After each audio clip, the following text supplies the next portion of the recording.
Okay, so the other thing that I want you guys to understand is, from a US perspective, there's still a lot of potential in China. And the reason why is China still has a lot of debt capacity. Debt capacity just means your ability to carry debt. Why? Because China doesn't have much debt relative to other nations. Look at this, okay? China, in terms of like assets and liabilities, don't have much invested abroad. You compare that with like other countries like Japan, United States, Germany, United Kingdom. They have a lot invested abroad. China doesn't have that much invested abroad. So in theory, you can encourage the Chinese to buy more things abroad, which would help the global economy, right? In theory. Now, what's interesting is that China doesn't invest much abroad relative to other rich nations, but China doesn't invest much abroad relative to all nations, okay? So this is China. It's about the same as India, which doesn't have that much capital. Then, like if Indonesia, Turkey, Mexico actually invest more abroad than China does. Brazil, Russia, Saudi Arabia invests a lot. South Africa invests a lot more than China. Okay? So again, from a US financial perspective, China is the last great opportunity in the world. That's why they're coming here. Okay? They want to strike a deal where they can financialize the Chinese economy. Basically use the Chinese economy as collateral to engage in financial speculation everywhere in the world. Okay? So let me explain how they're going to do so. All right. So China has a closed capital account.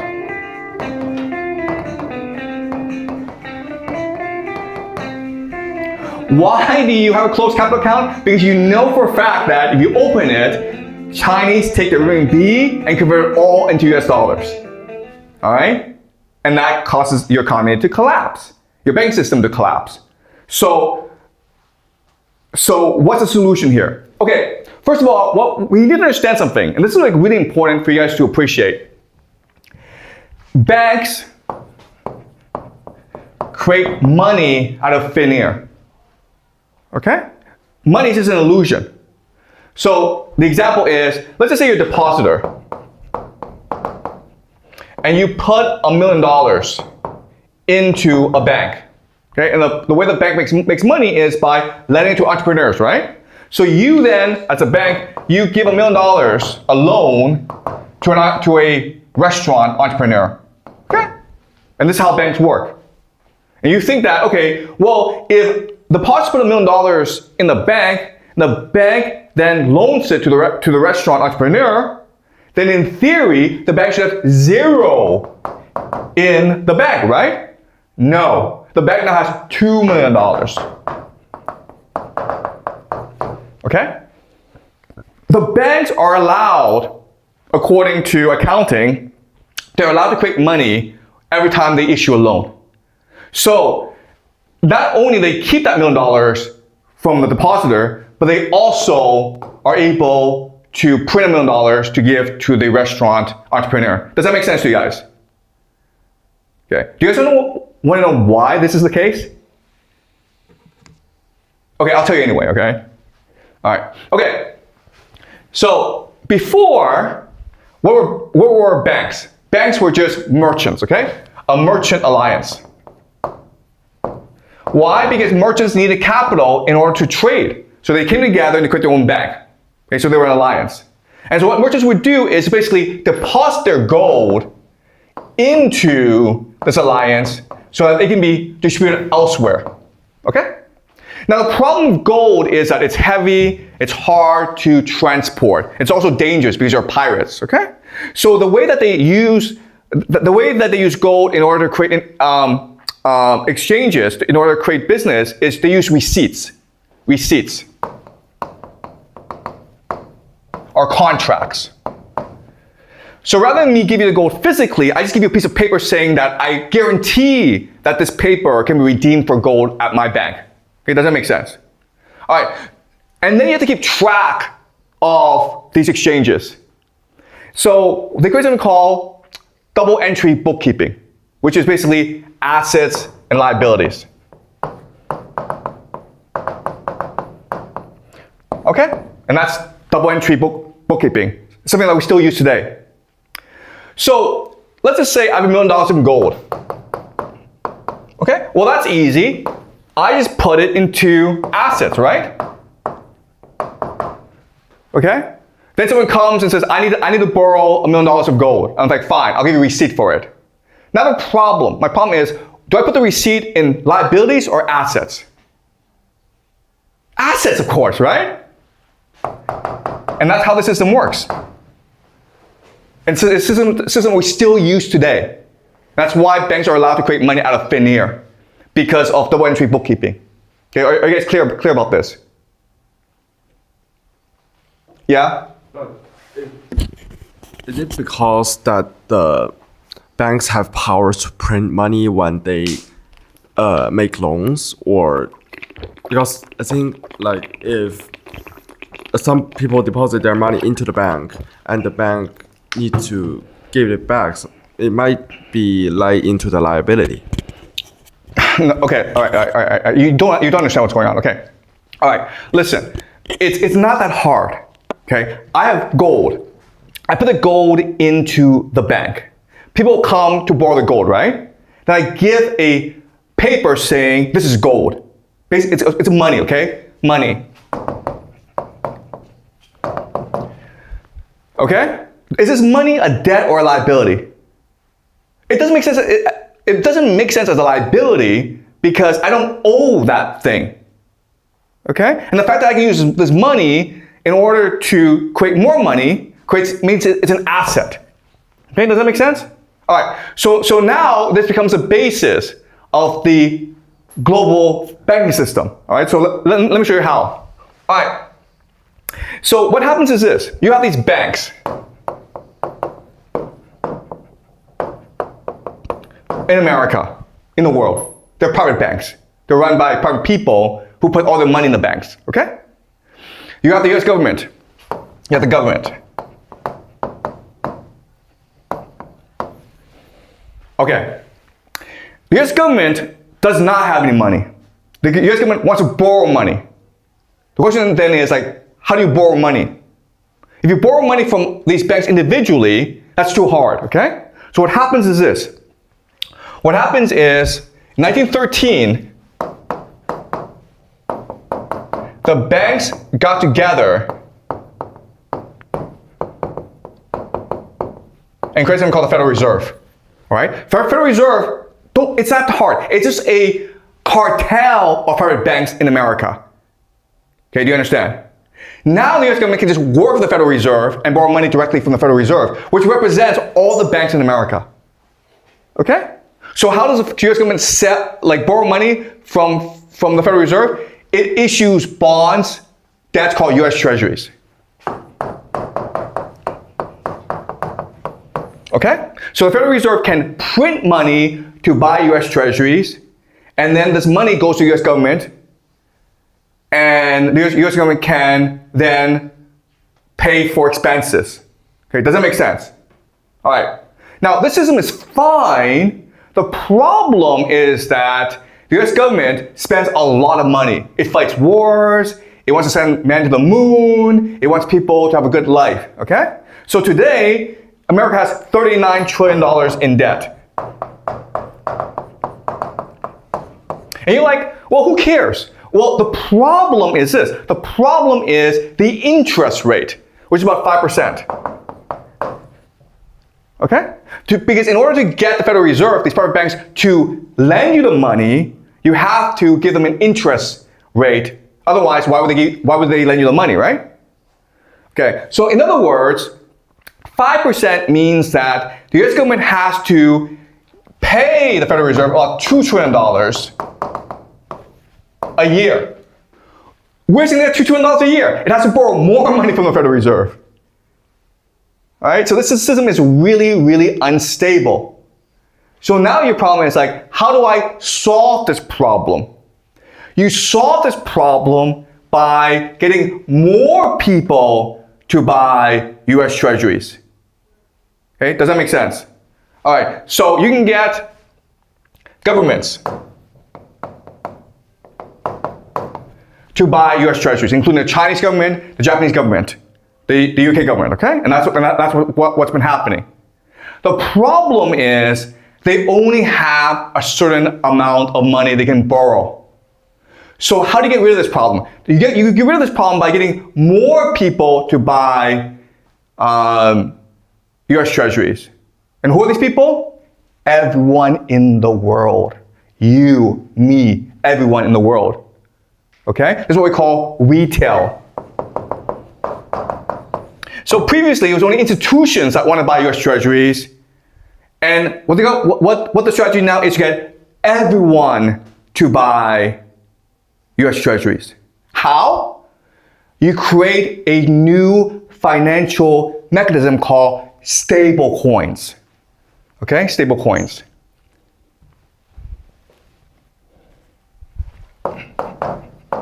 And the two most popular stable coins are something called Tether and Circle. Okay? And the idea is very simple. The idea is stable coins are backed by US treasuries. Meaning, Tether and Circle have to buy US treasuries in order to sell stable coins. And then you can sell stable coins to anyone and everyone, okay? Including in China, which has 40% savings rate. How? Through institutions like Apple, BlackRock, Visa. Okay, does this make sense? Now you get around the problem of the closed capital account. Closed capital account means you cannot use renminbi to buy US dollars. But with stable coins, you can now use renminbi to buy Tether or Circle. Do you understand? Okay? So now what the US government is going to do is they're going to transfer that debt onto the Chinese people. Okay? Okay, and so you're like, okay, wait a minute here. $39 trillion is a lot of money, man. Chinese people don't have $39 trillion. America will never ever get rid of this debt, okay? But there's a mechanism America can use to control this debt. And this is called financial repression.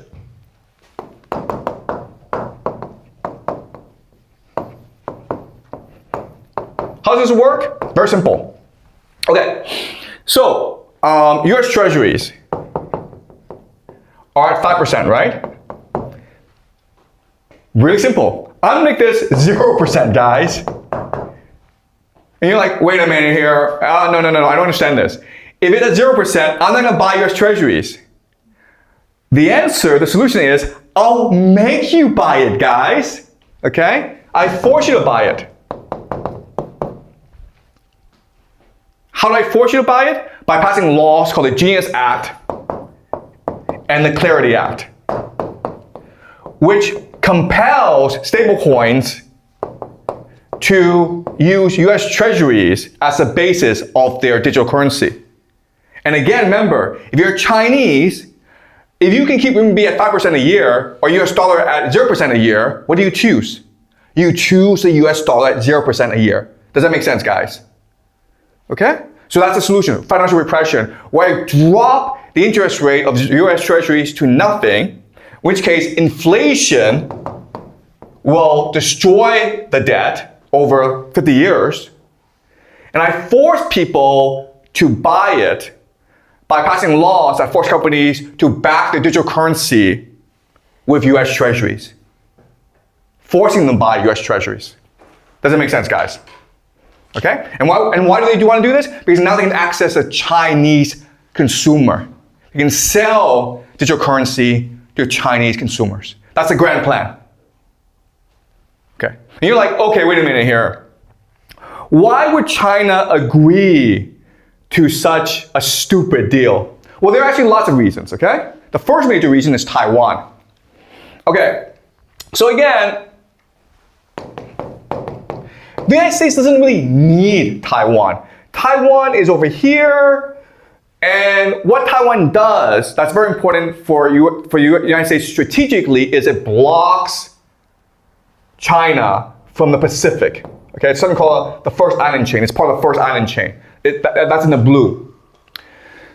So that's why American policymakers think Taiwan is important. But you think about it, okay? If you're American, you're like, wait a minute here, okay? Let's just say I lose Taiwan. Let's say I say to China, I want Taiwan to return to the motherland. Okay, what happens now? Well, now you create a problem because Taiwan now can block this area. Okay, it can separate Southeast Asia into two parts. South Korea and Japan on one part, the Philippines, Southeast Asia, Singapore, another part. Okay, do you guys see this map? You can now divide Southeast Asia into two. This is important. Why? Because guess what? Japan, South Korea gets most of their energy through the Strait of Malacca. You basically block off South Korea and Japan from a lot of the global economy. In which case, there is absolutely no way in hell South Korea and Japan agree to let Taiwan return to China. Does it make sense? So by the United States saying, hey, I want China and Taiwan to marry again, what you've done is you've now transferred the Taiwan problem from you, the United States, to South Korea and Japan. You understand? That's why strategically it makes perfect sense for Trump to say Taiwan belongs to China.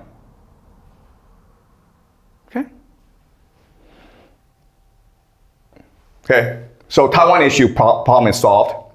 Now, there's another issue in that China, as we discussed, is very dependent on energy and food from South America, okay? So you can see, this is South America. And you can see all these projects in the yellow that China is building, okay? So the pink is something that's already built or under construction. The yellow are planned. These are huge projects, okay? So what America has done is basically taken over Venezuela, okay? And Trump announced this, like I think 2 days ago. We're gonna make Venezuela the 51st state. Well, why would he want to do that? Because now he blocks China from South America. And if you look at this map, this tells you energy supply, okay? So there's this war in the Middle East, which means that the Middle East you can forget about. So China now can get energy from Russia or the Western Hemisphere.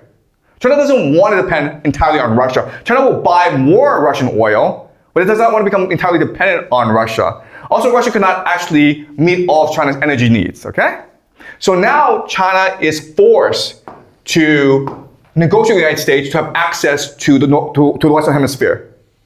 Does China care? The answer is no.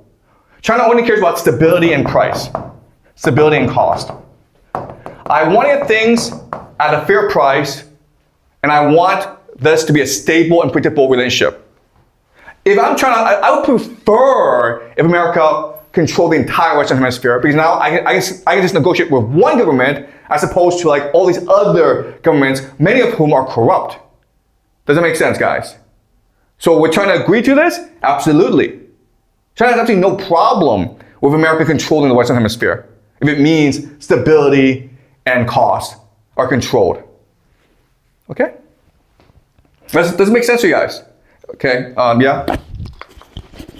But does China holds attitude like about America controlling Venezuela because like using morals, like they said they conquer.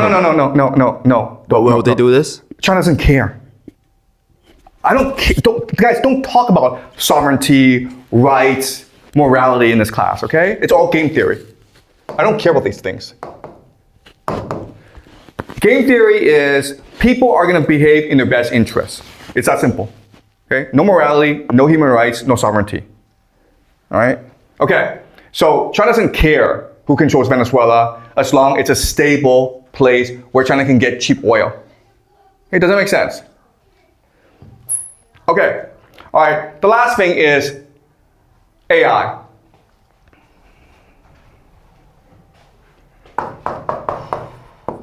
Okay, all right, so as you can see, the United States is the world's leader in AI simply because it has the most data centers. In fact, America plans to build more and more data centers. China is trying to compete, but its data center development is constrained by the fact that it has limited access to semiconductors, to chips. And so China wants more chips from the United States. And the United States can say yes. But you're like, no, wait, no. Doesn't that mean that China could one day overtake the United States? Could China just reverse engineer and steal the IP from these semiconductors? No, that's not how semiconductors work. Semiconductors are so sophisticated that it's an entire global supply chain. Okay? These semiconductors are designed in California, then they are sent to Taiwan to be manufactured, then they're sent onto the Philippines to be value added, then sent to China to be added to components, then they're sold to Europe. And all the while, you have to extract resources from Africa, from South America, in order to feed these semiconductors. Do you understand? So in other words, there's absolutely no way that one nation, and only one nation, can control the entire supply chain. So as long as America can control the trade network, America will always have the advantage in semiconductors. Okay? There's absolutely no way China can reverse the production of the semiconductors because it's too sophisticated, it's too expensive. Only one country can specialize in only one field. Okay? Doesn't make sense. Okay, so that's why this guy is important. Okay, Jiang Xueqin of NVIDIA. Before, he was not supposed to come to China. Okay, it was announced he was not coming to China. Then, as Trump was flying through Alaska to refuel, he got on board in Alaska. It was a last-minute addition. But not only that, but there were two business people that were with Trump on his plane, Elon Musk and Jiang Xueqin. Okay? So what happened? So I work in business negotiation. I'll tell you exactly what happened. What happened was that Scott Bessent and He Lifeng, they were negotiating this grand bargain, just the contours of this grand bargain in South Korea. China wants first and foremost NVIDIA chips. Scott Bessent wants first and foremost access to the Chinese financial market. Okay? There was an impasse. So Trump just basically said, I'm not gonna bring this guy. Okay? And then as Trump was gonna come to China, there was a breakthrough. And Trump's like, okay, as a sign of goodwill, I will now bring him. Okay? This is how business negotiations work. This is confusing for people because usually we don't want business people to run politics, to run diplomacy because they are unpredictable, okay? But this is how business negotiations work. All right, so this is just the basic framework for how the US grand bargain will turn out, in my opinion. Okay, so to summarize, what China wants is access to cheap energy of the Western Hemisphere. It wants NVIDIA chips to fuel its AI, and it wants access to the US market, okay? Those are three things that China wants. America wants access to Chinese financial markets. Basically, it wants Chinese consumers to buy stable coins in order to finance the US debt. It wants to better control China's AI development. Why? Because with AI, China and America are not competitors, they're partners. Because as I told you last class, the entire point of AI is to create a surveillance state. Okay? Now, America has technology, but China has a lot of people, and there's no privacy here. So in other words, what America can do is use China as a lab in order to test out surveillance technology that it could not test out in America. Okay, so America wants access to China's AI market. And the third thing that America wants is Chinese manufacturing. Why? Because Chinese manufacturing is the best in the world. So not only does America want China to continue manufacturing in order to buy US dollars, but it also wants to import manufacturing, Chinese manufacturing into America and to Venezuela as well, right? Because Venezuela has all these resources that can be extracted and turned into manufactured goods. The Americans don't want to do it because it's too expensive, it's too hard work, but the Chinese will do this. Okay, so this is what the grand bargain will look like. Any questions? Okay, so these are predictions. This is the way I see the situation, and we'll know in a couple days if I'm right or wrong. Okay, so we'll talk next week.